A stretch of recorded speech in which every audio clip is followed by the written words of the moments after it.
లూకా వ్రాసినటువంటి సువార్త 24వ అధ్యాయము 5వ పరిశుద్ధుల ప్రేమగల తండ్రి, ఈ బంగారు పాదాలకు వందనాలు. గమనించిన వాక్య భాగము కొరకై వందనాలు.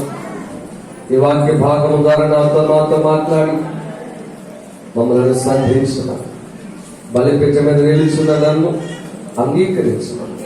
యేసు నామమున అడుగుచున్నాను తండ్రి, ఆమేన్.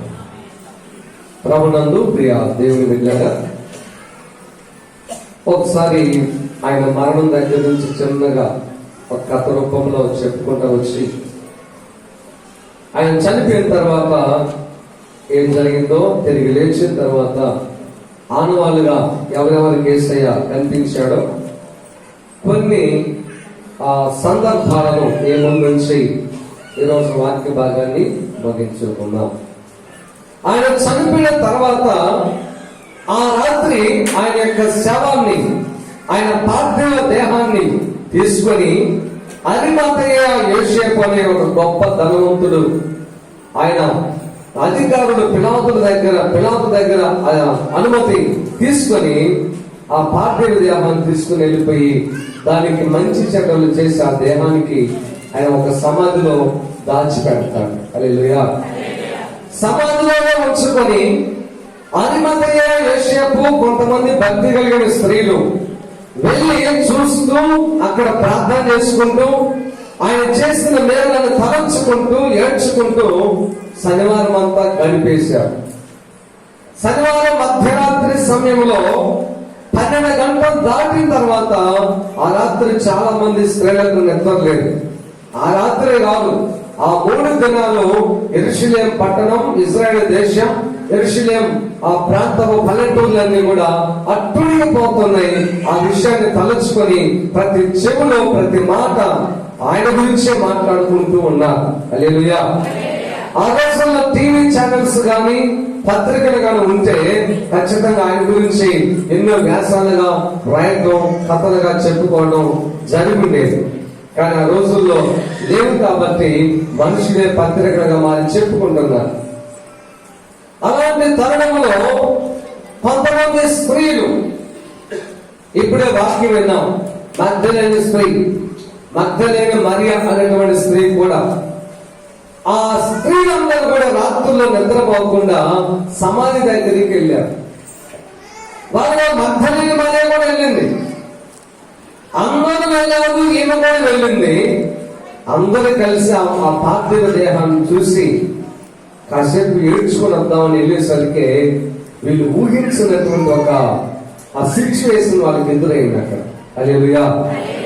ఏమిటి ఆ సిచ్యువేషన్ అంటే, కొంచెం వెనక మనం వెళ్తే ఒక్క నిమిషం, పిలాతు దగ్గరికి శనివారం రాత్రికాల సమయంలో కొంతమంది వెళ్ళి ఆ సమాధికి భద్రత కల్పించమని అనుమతులు అడిగారు. పిలాతు అన్నాడు, సరే మీరే కొంతమంది కావలి వారిని పెంచుకొని కాపలా ఉండండి అన్నాడు. పిలాతు అది చిన్న ప్రశ్న వేశాడు, దేనికయ్యా ఇదంతా అంటే, ఒకవేళ ఆయన శిష్యుని దగ్గర వచ్చి యేసు ప్రభువుని ఎత్తుకొని పోయారు అనుకో, అందరికి ఏమని తెలిసిపోయిందంటే ఆయన లేచాడు చచ్చిపోయి లేచాడు అంటారు. ఇప్పుడే మేము ఆయన దేవుడు కాదని అనుకుంటుంటే ఇప్పుడు నిజంగా దేవుడు అని ప్రజలు నమ్ముతారు. ఇప్పటికే వేల మంది ఆయన వెంటబోతుంటే ఆయన తిరిగి లేచాడని చెప్తే లోకంగా ఆయన వెంట వెళ్ళిపోతాడు. హల్లెలూయా. కాబట్టి భద్రత కల్పించమని అనుమతి కోరితే సరే నేనే ఆ పని చూసుకోమన్నా. పిలాతు యొక్క రాజముద్ర సమాధికి వేశాడు. హల్లెలూయా. రాయి, పెద్ద రాయి ఒకటి వదిలించాడు. ఆ రాయి మనుషులు ఎవరు కూడా నెచ్చివేయనంత బలమైన రాయి. ఆ దానికి తలుపులా వేసి దానికి ఒక సంఖ్యల చేత బంధించి ముద్ర వేశారు, సీల్. ఆ సీల్ ఎవరు తీసినా వారికి మరణ శిక్ష, ఎందుకంటే రాజు గారి యొక్క ముద్ర. అది సరిపోక కొంతమంది సైనికులు కత్తులు కటార్లు తీసుకుని రాత్రంతా కూడా నిద్రపోకుండా కాపలా కాస్తున్నారు. హల్లెలూయా. నా ప్రభుకి అంత సెక్యూరిటీ. అమ్మా, చనిపోయినా సెక్యూరిటీయే, బ్రతికినా సెక్యూరిటీయే. బ్రతుకున్న దినాల్లో ఆ ప్రధాన యాజకులకు నిద్రే లేదు. ఆయన గురించి ఆలోచన చేస్తున్నాం. చచ్చిపోయినా కూడా ఆ బెరుకు భయం వాళ్ళ నుంచి పోవాలా.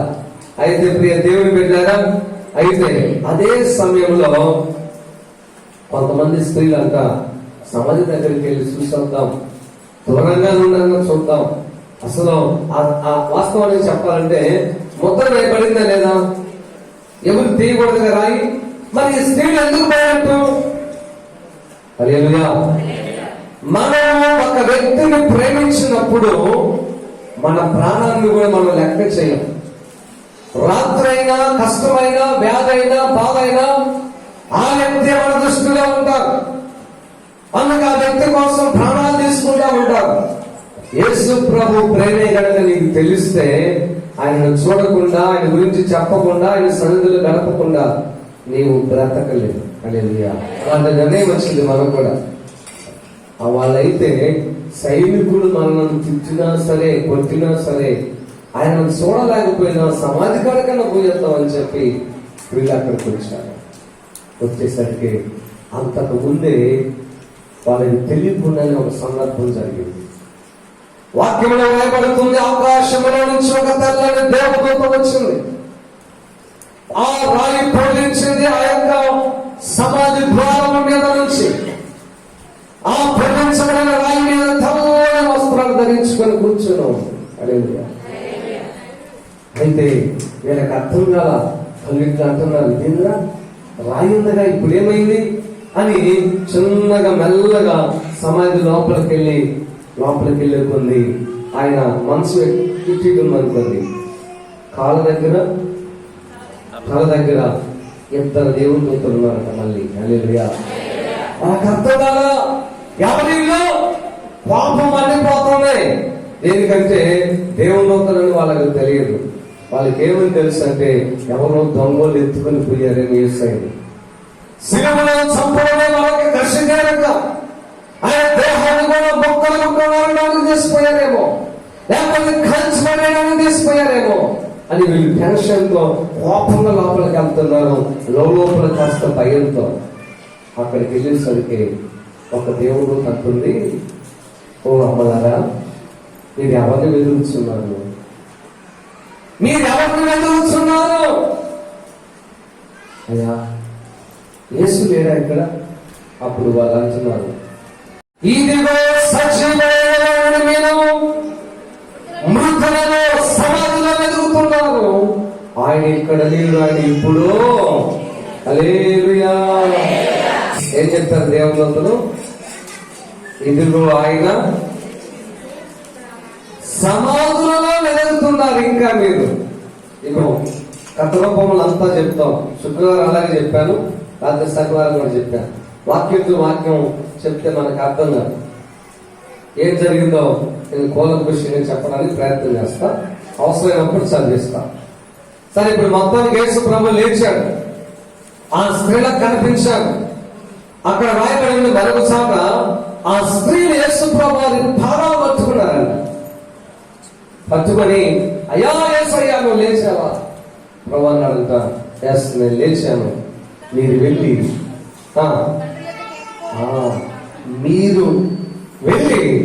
నా శిష్యులైనటువంటి వారికి నేను లేచిన సంగతి చెప్పమన్నా.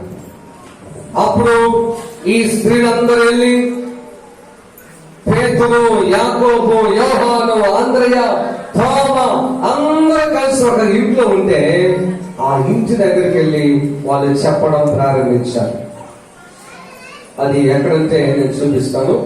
20వ అధ్యాయం యోహాను సువార్త 19 చదవనమ్మా. ఆదివారం సాయంకాలమున శిష్యులు యూదులకు భయపడి తాము కూడి ఉన్న ఇంటి తలుపులు మూసుకుని ఉండగా యేసు వచ్చి మధ్యలో నిలిచి, ఇక్కడ ప్రభు వచ్చిన మాట ఉంటుంది.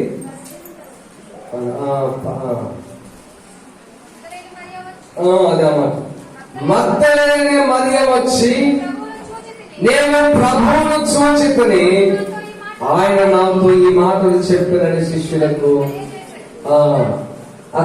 ఇక్కడ మగ్దలే ఒక్కటే చెప్పారు, మరో చోట స్త్రీల ముగ్గురు నలుగురు కలిసి శిష్యులకి చెప్పినట్టు ఉంటారు. మొత్తానికి స్త్రీలే వచ్చి శిష్యులకు ఆ సంగతి చెప్పారు. హల్లెలూయా. శిష్యులు అప్పుడు భయపడతా ఉన్నారు. పేతురు మాత్రం ఆలోచన చేసి వెళ్ళి చూసేద్దాంపా మరియా అన్నాడు. అప్పుడు మగ్దలేని మరియతో స్త్రీలతో పాటు పేతురు కూడా వెనక నుంచి సాటికి వెళ్ళి యేసు ప్రభు లేచిన సంగతి గమనించి మళ్ళా వచ్చి పక్కన ఇంట్లో జరమని శిష్యులకు చెప్తున్నాడు. చెప్పేటప్పుడు ప్రభు లోపలికి రానే వచ్చాడు. హల్లెలూయా. ప్రభు లోపలికి వచ్చాడు. లోపలికి వచ్చి అన్నాడు. ఇప్పుడు 19వ వచనం చదవం. ఆదివారం సాయంకాలము శిష్యులు యూదులకు భయపడి తాము కూడి ఉన్న ఇంటి తలుపులు మూసుకొని ఉండగా యేసు వచ్చి మధ్యను నిలిచి మీకు సమాధానము కలుగునుగా కానీ వారితో. యేసు ప్రభు దాదాపుగా ఎవరికైతేనేమి ఇంచుమించుగా 11 సార్లు ఆయన కనపడ్డాడు. బ్రతికి ఉన్నాను అనే సంగతి, లేచిన సంగతి 11 సార్లు తెలియచేశాడట యేసు ప్రభు. వాటిలో ఒక గంట ఇప్పుడు మనం చదివాం. యేసు ప్రభు నేరుగా తలుపు మూసి ఉండగా లోపలికి వచ్చాడు. ఇదే సందర్భం మరోసారి ఏమని ఉంటుందంటే శిష్యులు భయపడ్డారంట. అమ్మో గొప్పగా బాబు అని.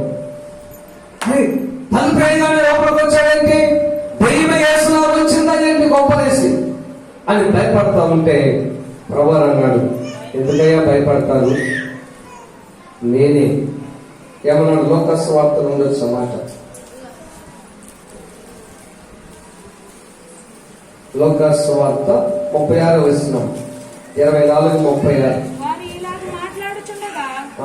వారు ఇలాగ మాట్లాడుచుండగా ఆయన వారి మధ్యన నిలిచి మీకు సమాధానమవును కాని అనెను. అయితే వారు దిగులు పడి భయాక్రాంతులై కనబడమని తలంచుని. అప్పుడు ఆయన మీరెందుకయ్యా కలవరపడుచున్నారు? మీ హృదయములలో సందేహాలు ఎందుకు వస్తున్నాయి? నేనే ఆయనను అనుటకు నా చేతులను నా పాదములను చూడండి, నన్ను పట్టి చూడండి. నాకున్నట్టుగా మీరు చూస్తున్న ఎముకలు మాంసము భోగానికి ఉండవు. ఇదే సూత్రం. దయ్యానికి ఎముకలు ఉండవు, మాంసం ఉండవు. భూతంలో క్యాబిల్ పెడతారేంటి? నారాయణ దయ్యానికి ఎముకలు ఉండవు, మాంసం ఉండదు. కాబట్టి నేను సజీవుడిగా లేచానయ్యా అని చెప్పి వాళ్ళతో కొన్ని విషయాలు చెప్తాడు. హల్లెలూయా. వాళ్ళ దగ్గరకు వచ్చి మీకు సమాధానం అవునుగా అని చెప్పి నోరు పెట్టి వాడు ఊది పరిశుద్ధాత్మను మీ మీదకి పంపిస్తున్నాను, మీరు పరిశుద్ధాత్మను పొందుకోండి.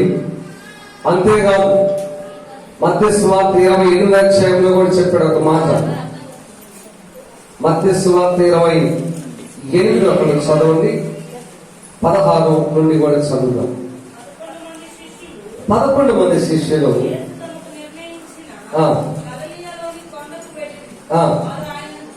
చూచి కానీ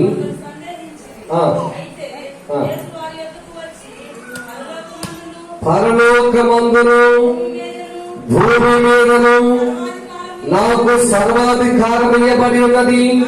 కాబట్టి మీరు వెళ్ళి సమస్త జనులను శిష్యులుగా చేయుడి. తండ్రి యొక్కయు కుమారుడి యొక్కయు పరిశుద్ధాత్మ యొక్కయు నామములోనికి వారికి బాప్తిస్మం ఇవ్వండి. నేను మీకు ఏ సంగతులు ఆజ్ఞాపించానో గైకొనాలని బోధించండి. ఇదిగో నేను యోగ సమాప్తి వరకు. హల్లెలూయా. ఆయన సదాకాలం మనతోనే యుగ సమాప్తి దాకా ఉంటాడు. అనగా దేవుడు 2వ రాకడ వచ్చేంత వరకు ఆయన ఆత్మస్వరూపుడుగా సువార్త ప్రకటించే స్థలాల్లో సేవకుల వెంట తన భక్తుల వెంట ప్రభువు ఎప్పుడు కూడా ఉంటారు. హల్లెలూయా. ఈ మాటలన్నీ కూడా శిష్యులకు చెప్తా ఉన్నాడు. ఏం చెప్పాడు? శిష్యులకు చెప్తా ఉన్నాడు. ఎంతగా ఆయన బోధించి కొన్ని వరాలు కూడా వాళ్ళకి ఇచ్చాడు. మార్కు సువార్త 16:15 కూడా మనం చదివితే అక్కడ రాయబడి ఉన్నది. ఏమన్నాడు చదవండి. మరియు మీరు సర్వలోకానికి వెళ్ళి సర్వ సృష్టికి సువార్తను ప్రకటించండి. నమ్మి బాప్తిస్మం పొందిన వారు రక్షించబడతారు, నమ్మకపోతే శిక్ష వస్తుంది. నమ్మిన వారి వలన కనబడతాయి. చాలు అవన్నీ చెప్పాడు యేసయ్య. హల్లెలూయా. ఎంతగా ప్రభు అని చెప్పి కనబడతా ఉంటే ఒకసారి తోమ అంటాడు, ఉరుకోండి, నేనైతే యేసయ్యని నేను నమ్మట్లేదు అంట. నేను నమ్మను యేసయ్యని, మీరందరూ నేనైతే నమ్మండి. యేసు ప్రభు లేచి ఆడలో కనబడ్డాడు, భక్తులని మరీ కనబడ్డాడు, ఆయన ఎక్కడిదే ఆవు కనబడ్డాడు. దేవుడి బిడ్డలారా, తోమ సందేహపడ్డాడు. అసలు యేసు ప్రభు లేవలేదన్నాడు. నిజంగా దేవుడి ప్రేమ ఎలాగ వెల్లడవుతా ఉందో చూడండి. శిష్యులేమో పారిపోయినా యేసయ్య వదిలిపెట్టడం, వాళ్ళు లోపల తలుపులు వేసుకున్నా మళ్ళీ వాళ్ళ దగ్గరికి వెళ్ళారు. తర్వాత ఏమో అసలు యేసయ్య లేవలేదని చెప్పి ఆయనతో ఉండి అద్భుతాలు చూసిన తోమ ఒక సందేహాత్మకమైన మాట అన్నా కానీ యేసయ్య నొచ్చుకోకుండా అతను కూడా బలపరచడానికి వెళ్ళాడు. హల్లెలూయా. అది ఆయన ప్రేమ అండి. మనమైతే విసుక్కుంటాం, ఏంది అర్థం, ఎన్నిసార్లు చదువుతూ ఎన్నిసార్లు పెరుగుతూ ఏందంట అలా అనుకుంటా నేనేమైపోతాం. యేసు ప్రభు ఎన్నిసార్లు వదిలిపెట్టి పారిపోయినా వాళ్ళని ఎమ్మడించాడు యేసయ్య. 2-3 సార్లు తలుపులు వేసుకుంటూ ఆ దగ్గరికి నేరుగా పోయాడు యేసయ్య. ఒకసారి కాదు, 3 సార్లు పోయాడు ఆయన. మళ్ళా తోమ కోసం మళ్ళీ 3 సార్లు పోయాడు. తోమ కూడా ఇంట్లో తలుపేసుకొని ఉంటే తోమ దగ్గరికి వెళ్ళి అంటాడు, చూడండి ఆ మాటలు ఎక్కడ ఉన్నాయో చెప్పాము. ఎక్కడ చెప్పు. యోహాను సువార్త 20వ అధ్యాయము చదువు. యేసయ్య దగ్గర వినిపించాను, నేనైతే నమ్మను, నేను ఆయన చేతులలో మేకులు గుర్తు చూడాల ముందు. రెండోదేమో నా ప్రేమ ఆ మేకుల గుర్తులు ఆ రంధ్రంలో పెట్టాలా. మూడోది నా చెయ్యి ఆయన ప్రక్కలో ఉంచాలా. అంటే గాయం అయిపోయింది ఇక్కడ, అప్పుడు నమ్ముతాను. అమ్మా, నేను ఒక సంగతి గుర్తు పెట్టుకోండి. తోమాకు దొరికినట్టుగా నీకు కూడా అవకాశం దొరికింది అనుకోమాట, చెప్పలేము. తోమ యేసయ్య ప్రణాళికలో ఉన్నాడు కాబట్టి యేసయ్య అతను నెట్టివేయలేక యేసయ్య మళ్ళా తోమ కోసం కూడా వచ్చాడు. 26వ వచనం. 8 దినాల తర్వాత ఆయన శిష్యులు మరలా లోపల ఉన్నప్పుడు తోమ వారితో కూడా ఉండేది. తలుపులు ముయ్యబడి ఉండగా యేసు వచ్చి మధ్యను నిలిచి, నీకు సమాధానము కలుగునుగాక అని. తర్వాత తోమాను చూచి, అయ్యా తోమా, నీ వ్రేలు ఇటు చాచి నా చేతులు చూడుము, నీ చెయ్యి చాచి నా ప్రక్కన ఉంచి అవిశ్వాసివి కాక. ఇంత జరిగిన తర్వాత ఓ పెద్ద తప్పు మళ్ళీ చేశాడు. 3 సార్లు దేవుడు వాళ్ళకి కనబడ్డా గాని ఒకరోజు అంటే యేసు ప్రభు వాళ్ళకి కనపడి మాట్లాడి వెళ్ళిపోయాడు. శిష్యులందరూ ఒకసారి ఉండగా పేతురానికి అన్నాడంట, ఓ అబ్బాయిలో అన్నాడు, ఏదన్నా యేసయ్య లేచాడు కనపడ్డాడు సరే గాని ఆయన మనతో ఉంటే కాస్త మనం కూడా బతికేవాళ్ళం, కాస్త ఇంటికాడ గోవాకు పంపించేవాళ్ళం. ఇప్పుడు మనకి ఏమీ అర్థం కావట్లేదు. ఎందుకు అర్థం కావట్లేదు అని చెప్పండి. బాప్తిస్మం అని చెప్పాడా, మీకు వరాలు ఇస్తున్నానని చెప్పాడా, ఆత్మ ఇచ్చానని చెప్పాడా, ఇదిగో మీరు సర్వజనులను సువార్తను ప్రకటించి శిష్యులుగా చేయమని చెప్పాడా? ఇన్ని చెప్పిన తర్వాత కూడా పేతురు అంటాడు, శిష్యులందరూ పిలిచి, అబ్బాయి నేనైతే మరలా చెప్పండి నా వృత్తిలోకి వెళ్ళిపోతాను. వీళ్ళందరూ అవకాశవాదులు. ఎవరు చెప్పండి? అంటే యేసయ్య ఉంటేనేమో పెత్తనం చేయొచ్చు, తినొచ్చు, తాగొచ్చు, కాస్త ఇంటికి జారేసుకోవచ్చు. యేసయ్య ఒక 5 రొట్టెలు 2 చిన్న చేపలు చేసినప్పుడు గంపించాడా లేదా? పేతురుకి ఇచ్చాడా? ఇక గప్పలు చేయించుకోవచ్చు. ఇప్పుడు యేసయ్య లేకపోయేసరికి ఏం చేశాడు? ఆయన చిత్తాన్ని, ఆయన ఉద్దేశాన్ని, ఆయన ఇచ్చిన బాధ్యతను, ఆయన ప్రణాళికను సమస్తాన్ని పక్కన పెట్టి ఆయన బలహీనుడైపోవడమే కాకుండా మిగతా వాళ్ళందరితో మాట్లాడుతున్నాడు. హల్లెలూయా. ఏమని మాట్లాడుతున్నాడు? ఏమంటున్నాడు? అబ్బాయ్, నేను మరలా నా పాత వృత్తులకి వెళ్ళిపోతున్నా. ఎప్పుడైనా గుర్తు పెట్టుకోండి, నీవు బలహీనుడు అయిపోతే అది నీ వరకే, కానీ నీ మాటలు ఇతరులను బలహీనపరిస్తే దానికి జవాబు నువ్వు కూడా చెప్పాలి. నీవు కూడా సమాధానం చెప్పుకోవాల్సిన అవసరం ఉన్న దేవునికి. మన ద్వారా ఏ ఒక్క వ్యక్తికి కూడా బలహీనమైన మాటలు చెప్పి ఆత్మలో బలహీనపడేటట్టుగా, భక్తిహీనుడైపోయినట్టుగా, పాపులుగా మారినట్టుగా మన మాటలు ప్రభావితం చూపకూడదు. అది చాలా ప్రమాదం. పేతురు అంటాడు, నేను మరలా చేపలు పట్టడానికి పోతున్నాను అంటే పూర్తిగా ఇతనికి లోకం మీద జయము రాలా. పూర్తిగా లోకం మీద జయం వస్తే దేవుడు బ్రతుకుండగానే పేతురును వాడుకున్నాడా? ఇతరులుగా సేవకు పంపించినప్పుడు ఎన్నో అద్భుతాలు పేతురు కూడా చేశాడు. ఇప్పుడు ఆయన లేకపోయేసరికి అంతా అయిపోయిందా? హల్లెలూయా. స్తోత్రం చెప్పండి గట్టిగా, ఇంకా గట్టిగా. సరే, ఆయన అంటే అన్నాడండి, మిగతా శిష్యులు కూడా, ఎరా పేతురు అన్న, నీకేమైనా బుద్ధి ఉందా? ఏమైనా జ్ఞానం ఉందా? అరే నువ్వు వాళ్ళు చెప్పాల్సిన వాడివి, నువ్వే బలహీనం అయిపోతే ఎలాగా అని అన్నారా? వీళ్ళేం చేశారు? మేము కూడా వస్తాం అన్నా. అప్పటికి 3 సార్లు ప్రత్యక్షమయ్యాడు యేసయ్య.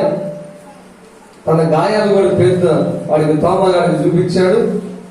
అంత జరిగినా కానీ, అన్ని అద్భుతాలు చూసినా కానీ మళ్ళీ ఏమంటున్నారు? చేపలు పడదాం పాల. అంటే వీళ్ళకి ఎప్పుడు యేసు ఎరిగిడుతుంది, బాగా కనబడతా, ఆకలినప్పుడు 2 రొట్టెలు చేసి పెడుతుంటే గమనించేవాడు. హల్లెలూయా. దేవుని యొక్క రాజ్యం భోజనం బాగా కాదు.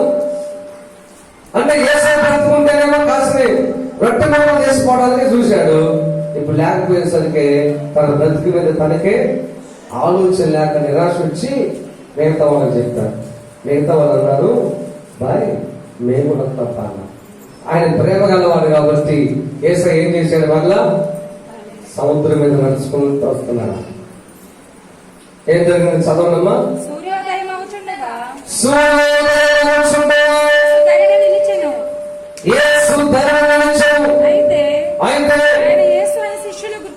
యేసు అన్న సంగతి శిష్యులు గుర్తుపట్టలేదు. యేసు పిల్లలారా, భోజనానికి ఏమైనా ఉందా మీ దగ్గర అని వారిని అడుగగా, అప్పుడు ఆయన దోణ కుడి ప్రక్కన కాసిన కొంచెం వలనయ్యా అన్నారు. విస్తారముగా పడినందున వాళ్ళు లాగలేకపోయారు. కాబట్టి యేసు ప్రేమించిన శిష్యుడు ఆయన ప్రభువు సుని అని పేతురుతో చెప్పారు. ఆయన ప్రభు అని సీమోను పేతురు విని వస్త్రహీనుడై తన పై బట్ట వేసి అంటే మార్చేశాడు. అంతా ఏం మార్చాడు? వేషం కూడా మారిపోయింది. ఏసైనప్పుడు ఇలాంటి అంగీలు వేసాడు. ఏసైతో పాటు అంగీలు వేసి ఉరిగిరికి సేవ చేశాడు. ఏసై చనిపోయేసరికి అసలు బట్టలే లేకుండా ఎక్కడ పోయాడు? చేపలు పట్టడానికి పోయాడు. అంటే కొంతమంది అంతేనండి, ఎక్కడ పోతే అక్కడ ఊసలు వెళ్ళి టైప్ అన్నమాట. ఎవరు కడగపోతే వాళ్ళ వేషం అక్కడ అయిపోయింది. యేసయ్య ఉన్నప్పుడు అంగీ వేశాడు, జలపాలు పెంచాడు, తర్వాత గడ్డం పెంచాడు, యేసు ప్రభులాగా మాట్లాడాడు. బాగానే ఉంది. యేసు ప్రభు చనిపోయినట్టు ఏం చేస్తున్నాడు చెప్పండి? చేపలు పట్టడానికి పోయాడు. అసలు ఆకారమే మారిపోయింది, బట్టలే లేవు. ఇట్లా గోసి పెట్టాడని తెలియదు, దూకి చేపలు పడతా ఉన్నాడు. ప్రభు వారు పేరుని అలాగ వదులుకోవడం ఇష్టం లేక ఈ దుడుకోలు బతుకోవాలా, ఈ దుడుకోలు చాలా మంది చెడగొట్టేది, ముందు ఏళ్ళ గ్రిప్పులో పెంచుకోవాలనుకున్నారు యేసయ్య. హల్లెలూయా. ఆ దుడుగు పేతురు కాడకు పోయి దగ్గరలో నిలబడి, బాయ్ ఆ వల కొంచెం కుడి పక్కన వేయాలయ్యా. ఎవరైనా మన చెప్తాడు, సరేలే వేద్దాం. వేశాడు. విస్తారంగా చేపలు పడ్డాయి. పడ్డ తర్వాత ఆ పక్కన ఆయన అంటాడు, పడిందో అన్నాడు. ఏంటి అది? ప్రభు ఆ మనిషి ప్రభు ఏసయ్య మళ్ళీ వచ్చావు, ఏసయ్య క్షమించేసయ్యా, ప్రభావాలు దుర్మార్గం దుష్టులు దుర్మార్గం అంతే. కొంతమంది అప్పుడప్పుడే క్షమాపణ, పశ్చాత్తాపం, కన్నీరు, ఓ ప్రభా క్షమించు వాడు దాటగానే మళ్ళీ మనం ఓ పేదరక్కలారా, ఓ పేదరన్నారా కొద్ది మనకు ఎప్పుడు ఉన్నారంటే మనం కాదు మార్చుకోవడానికి పరిస్థితులు, పద్ధతులు, వేషాలు. హల్లెలూయా. వెంటనే పేతురు, అయ్యా అయ్యా యేసయ్యా యేసయ్యా క్షమించయ్యా. ఏం జరిగింది చదవండి. పైబద్ద సముద్రములో దుమికాను, దాని ఇంచుమించు 200 మూరల దూరం ఉన్నందున దక్కన శిష్యులు చేపల గల వల లాగుచు ఆ చిన్న తోణిలో వచ్చాయి. వారు దరికి రాగానే అక్కడ నిప్పుడును వాటి మీద ఉంచబడిన చేపలను రొట్టెలు కనబడెను. యేసు, మీరిప్పుడు పట్టిన చేపలలో కొన్ని తీసుకుని వారితో చెప్పగా సీమోను పేతురు ధోని ఎక్కి వాళ్ళను దరికి లాగాను. అది 153 గొప్ప చేపలతో. చూసా, యేసయ్య విడిచిపెట్టలేదని వాడు. మరలా యేసయ్య వారిని వెంబడించాడు. చివరిగా ఒక చిన్న వృత్తాంతం చెప్పి నేను ముగిస్తాను. హల్లెలూయా. అదే రోజంట యేసయ్య తిరిగి లేచినటువంటి ఆదివారం రోజు సాయంకాలం అంట 2 మనుషులంట ఎమ్మాయి గ్రామం యెరూషలేములో నుంచి ప్రక్కన ఉన్న ఒక పల్లెటూరికి నడుచుకుంటా పోతున్నారు. నడుచుకుంటా పోతా ఉంటే వాళ్ళిద్దరు సంభాషణ యేసు ప్రభు గురించి అన్నారు. హల్లెలూయా. ఒక్కొక్కడు అంటాడంట, అసలు ఏందిరా ఆ మొలకిరేట పక్కన ఏంటి, అసలు ఆ గాయాలేంది, అసలు ఆ శిక్ష ఏంటి? రెండో వాడు అంటున్నాడంట, అది మన కోసమేరా, మనం చేసిన పాపాల కోసం ఆయన చేతులకు గాయమైపోయిందిరా, అసలు ఆ బాధ ఎవరు భరించలేరు, అసలు నేనైతే ఎంత ఏడ్చానో తెలుసా. ఇలాగ మాట్లాడుకుంటా ఉంటే యేసు ప్రభు సైలెంట్ అక్కడ ప్రత్యక్షమయ్యాడు. హల్లెలూయా. ప్రత్యక్షమై ఆ ఇద్దరిలో 3 వ్యక్తిగా చొరబడి, అన్నలారా మీరు ఎవరి గురించి చెప్పుకుంటున్నారు? ఎవరి గురించా? నీకు ఇంకా తెలీదా? ఎవరి గురించి? వామ్మో, నువ్వు యెరూషలేము పట్టణంలో ఉండి ఈ దేశానికి చెందిన వాడై ఉండి ఈ ప్రాంతంలో నివాసం ఉంటూ ఎన్నో జరిగిన ఘోరం నీకు తెలీదా? 3 రోజుల నుంచి మన ప్రాంతం అంతా ఎంత గందరగోళంలో తెలీదా? ఏంటన్నా ఆ విషయం ఏంటి?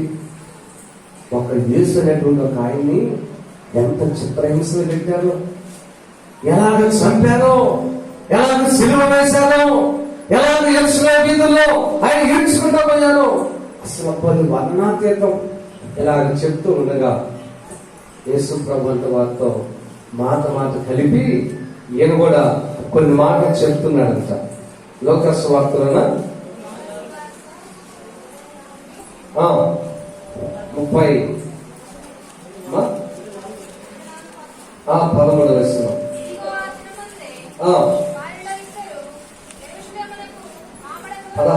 అయితే వారు ఆయనను గుర్తుపట్టకుండా వారి కన్నులు మూయబడెను. ఆయన, మీరు నడుచుచు ఒకరితో ఒకరు చెప్పుకొనుచున్న ఈ మాటలేమని అడుగగా వారు దుఃఖముఖులై నిలిచెరి. వారిలో క్లయోప అనువాడు యెరూషలేములో బస చేయుచుండి ఈ దినములలో అక్కడ జరిగిన సంగతులు నీకు తెలియలేదా అని అడిగాను. అవి ఏమని వారిని అడిగినప్పుడు ఆ. వారు నజరేయుడైన యేసుని గూర్చిన సంగతులే ఆ. ఆయన దేవుని ఎదుట ప్రజలందరి ఎదుటను హల్లెలూయా. ప్రభువు కూడా వాళ్ళతో కలిసిపోయి వాళ్ళకు కొంచెం లేఖనాలు వాక్యాలు జ్ఞాపకం చేస్తున్నారు. ఎలాగంటే, అబ్బాయి మీరు ఇంకా తెలుసుకోవాలయ్యా, మీరు ఇంకా మన్నమంతులుగా ఉన్నారు. మోషే గారు ఏలియా గారు లేఖనాలు ఏం చెప్పారు, ఆయనను మరణం బంధించి ఉంచదని ఉంది కదా, కాబట్టి ఖచ్చితంగా యేసు లేసే ఉంటాడు అని ఈయన కూడా చెప్తున్నాడు ఆయన గురించి. ఆయన అప్పుడంతా వారి యొక్క హృదయాలంతా మండుతా ఉండేసరికి అంతలేక ఆ ఊరు వచ్చింది. సాయంకాలం అయింది, చీకటి పడింది. అప్పుడు వాళ్ళు అన్నారంట, అబ్బాయి నీ దేవుడు గాని సాయంత్రం చీకటి పడిందయ్యా, ఈ రాత్రి మా ఇంట్లో ఉండి అన్నారంట ఇద్దరు. ప్రభు అన్నాడంట, సరే వాళ్ళు మీ ఇంటికి వస్తా ఉన్నారంట. హల్లెలూయా. వాళ్ళిద్దరితో పాటు యేసు వాళ్ళ దగ్గరికి వెళ్ళాడంట. వెళ్ళి ఒక రొట్టె తీసుకొని ప్రార్థన చేసి విరిచి వాళ్ళకి ఇవ్వగానే వాళ్ళ కళ్ళు తెరవబడ్డాయి. హల్లెలూయా. మరి యేసు ప్రభువుల అంతా ఇప్పటిదాకా నడిచింది అనే లోపే యేసు టక్కమని మాయ వెళ్ళిపోయాడు. హల్లెలూయా. ఈ రీతిగా ఎందుకు కనబడ్డాడంటే ఆయన తిరిగి లేచాడని పలువురికి అనేక సమయాల్లో లేచాడనే దానికి రుజువులుగా 11 సార్లు ప్రత్యక్షమయ్యాడు. ప్రియ దేవుని బిడ్డలారా, ఆ సమయంలో అందరూ ఒకే మాట, ఒకే సంభాషణ, అదొక రకమైనటువంటి ఒక ఉత్కంఠలో ఉన్నారు. చివరిగా జ్ఞాపకం చేస్తారు. యేసు ప్రభు ఒక మాట చెప్పాడు. ఏమన్నాడంటే, సమాధి దగ్గర దూతలు కూడా వచ్చినటువంటి స్త్రీలకు కూడా చెప్పారు అదే మాట. ఆయన ఒలివల కొండ దగ్గరికి మిమ్మల్ని రమ్మన్నాడు అని చెప్పారు. వీళ్ళందరూ లోకస్వార్తలు ఉంటుంది అది. వీళ్ళందరినీ ఒలివల కొండ దగ్గరికి తీసుకుని వెళ్ళారు. వాళ్ళందరూ అక్కడ కూర్చొని ఉండగా ప్రభు అక్కడికి వచ్చాడు. హల్లెలూయా. ప్రభు వాళ్ళ దగ్గరికి వచ్చాడు. ప్రభు వారి దగ్గరకు వచ్చి ఆ ఒలివల కొండ దగ్గర నిలువబడి వాళ్ళకి దేవుడి యొక్క వాక్యం చెప్పి వాళ్ళకి చాలా బాధ్యతలు వారికి అప్పగించి అప్పుడు ప్రభు అక్కడి నుంచి ఆరోహణమై వెళ్ళిపోయాడు. హల్లెలూయా. ఎందుకు అక్కడి నుంచి పోవాల్సి వచ్చిందంటే, రేపు 2వ రాకడప్పుడు కూడా యేసు ప్రభు సరిగ్గా అదే ఒలివల కొండ మీద ఆయన దిగబోతున్నారు. అదే ఒలివల కొండ మీద అక్కడే దిగుతాడు యేసయ్య. అది బేతనియ దగ్గరలో ఉంటుంది. అదే ఒలివల కొండ దగ్గర యేసు ప్రభు దిగుతాడు. ఎందుకంటే యేసయ్య రాకడ 2 భాగాలుగా ఉంటుంది. రహస్య రాకడ, ఆ బహిరంగ రాకడలో స్వయంగా దేవుడే మనిషిలాగానే ఆ ఒలివల కొండ మీద దిగి ఇశ్రాయేల్ ప్రజల పక్షాన శత్రువులు యుద్ధం చేస్తాడు. హల్లెలూయా. అప్పుడు అంతకు ముందే రహస్య రాకడలో దేవుడి బిడ్డలందరూ పరలోకానికి ఎత్తపడతారు. కనుక ప్రియమైన దేవుడు బిడ్డలారా, ఈ విధముగా యేసు ప్రభు తిరిగి లేచాడనే విషయం ప్రజలందరికీ తెలియజేస్తాడు. పరలోకి వెళ్తారు. పరలోకి వెళ్ళేటప్పుడు ఆయన వెళ్ళిపోయేటప్పుడు అక్కడ ఉన్నటువంటి దేవుని దూతలు ఒక మాట అంటారు. ఆ ఒక్క మాట మనం జ్ఞాపకం చేసుకుని ముగించుకుందాం. ఏమన్నారు తెలుసా? ఈయన ఏ రీతిగా పరలోకానికి వెళ్ళిపోతున్నాడో ఆ రీతిగానే తిరిగి రాబోతున్నాడు అని చెప్పాడు దేవుడు. 1వ అధ్యాయము చదవండి. చూచుచున్నారు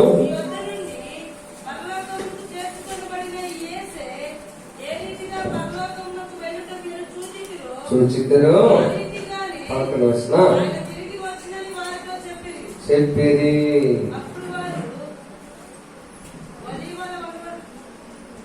అని కొండ మీద ఇది జరిగింది. అప్పుడు దేవునితో చెప్తారు. ఆయన ఆరోహణం అయ్యేటప్పుడు ఆ మాటలు చెప్పబడ్డాయి. నేను ఒకసారి నేను చదువుతాను, మీరు గమనించండి. అపోస్తలుల కార్యాల గ్రంథం 1వ అధ్యాయము 9 నుండి చదువుతాను. ఈ మాటలు చెప్పి వారు చూచుచుండగా ఆయన ఆరోహణమాయను. అప్పుడు వారి కన్నులకు కనబడకుండా ఒక మేఘము ఆయనను వెళ్ళిపోయాడు. ఆయన వెలుచుండగా వారు ఆకాశం వైపు తేరి చూస్తుండేది. ఇదిగో తెల్లని వస్త్రములు ధరించినటువంటి ఇద్దరు మనుషులు, అంటే దేవదూతలు, వాళ్ళు నిలిచి అన్నారు, గలిలయ మనుష్యులారా, మీరెందుకు నిలిచి ఆయన పరలోకం వెళ్ళిపోతుంటే మీరు అలాగే ఆకాశం వైపు చూస్తున్నారు? మీ యొద్ద నుంచి పరలోకమునకు చేర్చుకొనబడినటువంటి యేసే ఏ రీతిగా పరలోకానికి వెళ్ళితే మీరు చూచితురో ఆ రీతిగా ఆయన తిరిగి మరలా వచ్చునని వారితో చెప్పాను. హల్లెలూయా. ఇప్పుడు మనం చేయాల్సిన కర్తవ్యం అది ఒక్కటే. అయిపోయింది, క్రిస్మస్ అయిపోయింది, గుడ్ ఫ్రైడే అయిపోయింది, తర్వాత తిరిగి లేచాడు, మన కోసం చేయాల్సినంత అయిపోయింది. ఇక మనం చేయాల్సింది ఒక్కటే, అది పైన కూడా చెప్పాడు. ఆ మాట చూద్దాం. 8వ వచనం చదవండి. ఆయనను వచ్చినప్పుడు శక్తి పొందెదరు, యెరూషలేములో, యూదయ, సమరయ దేశము ఎన్నంతటా భూదిగంతముల వరకు. చాలు, అది చేయాలి. మనం ఏం చేయాలి చెప్పండి? 1 యెరూషలేములో, 2 యూదయ సమరయ దేశాల్లో, 3 భూదిగంతాలు. అంటే యేసు ప్రభు పరలోకం వెళ్తున్నాడు, ఓకే. శిష్యులు ఇక్కడున్న మనందరం చేయాల్సిన ఆ 3 పనులు ఏంటంటే, 1 యూదయలో, అంటే సొంత ప్రజలకు సువార్త చెప్పాలి. అంటే సొంత ఇల్లు, సొంత ప్రజలు, సొంత ఊర్లో సాక్షులుగా ఉండాలి. 2వది యూదయ సమరయ, అంటే మన చుట్టుప్రక్కల ఉన్నటువంటి వారికి, అన్ని జనులకు సాక్షులుగా మనం ఉండాలి. 3వది భూదిగంతముల వరకు, ప్రపంచమంతటికి నువ్వు సాక్షిగా ఉండాలి. హల్లెలూయా. మనం చేయాల్సిన పని అది. దానితో పాటు ఎదురు చూడటం. ఏం చూడటం? ప్రకటన గ్రంథంలో ఆ మాట రాయబడి ఉంటది, చదవద్దులే. మరణాత అనగా యేసు త్వరగా రమ్ము అని. మనం ఎదురు చూడటం మాత్రమే చేయాలి. ఊరికి ఎదురు చూస్తే ఉపయోగం ఏముంది? తెల్లని వస్త్రాలు ధరించి ఎదురు చూడాలి. ఇప్పుడు మనందరం తెల్లని వస్త్రాలు ధరించామా లేదా? ఇక సరిపోతుందా? ఈ తెల్లని వస్త్రాలు కాదు, రక్షణ వస్త్రాలను ధరించిన మనం వాటిని పరిశుద్ధంగా కాపాడుకుంటూ నువ్వు ఎదురు చూడాలి. హల్లెలూయా. ఎందుకంటే ఆయన మళ్ళా తిరిగి, అదొక్కటే మిగిలి ఉందండి. ఆయన జీవిత ప్రస్థానం ఘట్టాలన్నీ అయిపోయింది, చివరి ఘట్టం ఒకటే మిగిలి ఉంది. జన్మ అయిపోయింది, మరణం అయిపోయింది, తిరిగి లేవటం అయిపోయింది, తిరిగి రావటమే మిగిలి ఉంది. హల్లెలూయా. అది ఎప్పుడో మనకు తెలియదు. దాని కొరకు మనం ఎదురు చూడాలి. అందుకోసమే మనందరం శతపాటు కోసం రొట్టె, ద్రాక్షరసం తీసుకుంటూ, మన హృదయాలను పరీక్షించుకుంటూ, పశ్చాత్తపడుతూ, ఈ తెల్లని వస్త్రాలు ఉతుక్కుంటూ ఆయన కొరకు ప్రతి ఆదివారం, ప్రతి బుధవారం, ప్రతి శనివారం, ప్రతి దినం ఎదురు చూస్తా ఉన్నాం. హల్లెలూయా. అలాగే ఎదురు చూడాలి. ఒక్క మాట జ్ఞాపకం చేస్తాను, ఎప్పుడు వస్తుందో ప్రభు అక్కడ మనకు తెలియదు. ఆయన వచ్చేది ఖాయమే. అయితే నువ్వు సిద్ధంగా ఉంటావో లేదో అది నీ ఛాన్సే. యేసయ్య నన్ను సిద్ధం చేయ ప్రభా, నన్ను సిద్ధం చేయ ప్రభా అని ప్రార్థన చేస్తాం, ఓకే. గాని ఆయన నేరుగా వచ్చి నీ పాపాలు కడిగి వేయడాయన. నీవే నీ పాపాలు ఏమిటో, నీ పొరపాట్లు ఏమిటో నీవే ప్రభు సన్నిధిలో క్షమాపణ అడుగుట ద్వారానే అవి కడగబడతాయి. హల్లెలూయా. కనుక ఆ పని మనం చేస్తూ ప్రభు అక్కడ సిద్ధంగా ఉన్నాం. కళ్ళు మూసుకోండి, ప్రార్థన చేసుకుందాం.